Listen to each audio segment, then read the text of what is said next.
यहाँ पर एक लड़की ने जहर खाया, खुद को मारने की कोशिश की सिर्फ इसलिए क्योंकि वो जीना नहीं चाहती, और इसके पीछे एक बहुत बड़ी वजह है। यहाँ पर कहानी कुछ ऐसे है कि एक सगे बाप ने अपनी बेटी के साथ वो सब कुछ किया जिसको देखकर, जिसको सुनकर शायद क़यामत आ जानी चाहिए, और यही वो हालात हैं जिनकी वजह से क़यामत खुद कहेगी कि मैं क्यों ज़रूरी थी। वो लड़की तो इस टाइम ज़िंदगी और मौत की कश्मकश में हॉस्पिटल में मौजूद है। उसकी वालदा हमारे साथ मौजूद हैं, उनसे बात करते हैं। अस्सलाम वालेकुम माँ जी। वालेकुम सलाम। माँ जी कैसी हैं? ठीक। माँ जी मुझे बताएं कि ये सारा मामला कैसे हुआ? एक सगा बाप इतना सफाक कैसे हो सकता है?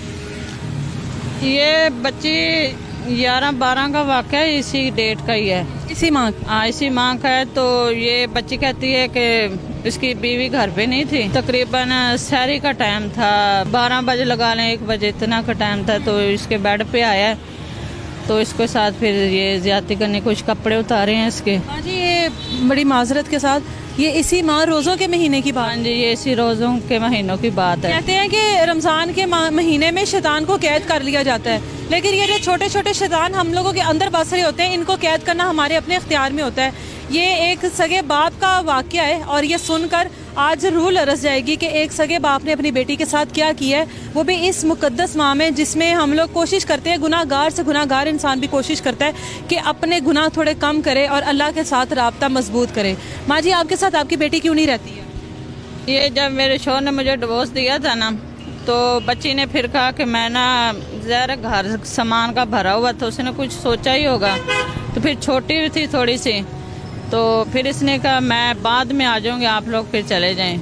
मैं बच्चों को लेके चली गई हूँ। 3 चाहती थी बाप के साथ रहना? हाँ जी, वो बाप के साथ रहना चाहती थी। तो ये तकरीबन 10-11 साल बाप के साथ रही है। हाँ जी। तो उसके बाद मैं तो उधर घर वापस भावलपुर में चली गई हूँ, ये इधर रहती रही। फिर इसने ये वाक़या शुरू कर दिया है। तो फिर बच्ची ने हमें फ़ोन किया है कि मेरे साथ ना ये हो गया है, बाप ने ये मेरे साथ किया। तो फिर मैं वहाँ से काम पे थी मैं, तो मैं वहाँ से फिर छुट्टी लेके फिर रात को फिर इसके बच्ची ने जहर भी खाया? हाँ जी, उसने जहर पिया। इसको प्रेशर कर रहे थे, दबाव डालने की कोशिश कर रहे थे कि मस्टंडे से लोग आ जाते थे पिंड के ही। हाँ जी, कहते थे कि जो आपने दरख्वास्त दी है ना अपने, वो खारिज कर दो, और कुछ लेना है तो ले लो। पैसे देने की भी कोशिश कर रहे थे। हाँ जी, ये ले लो और ना अपनी माँ के साथ चली जाओ, इस तरह की बातें कर रहे थे। बच्ची ने लेकिन FIR करवा दी थी? हाँ जी, बच्ची ने FIR करा दी थी, सब कुछ हो गया था। ये अपनी ना गिरफ्तारी की वजह से ऐसे कर रहा था।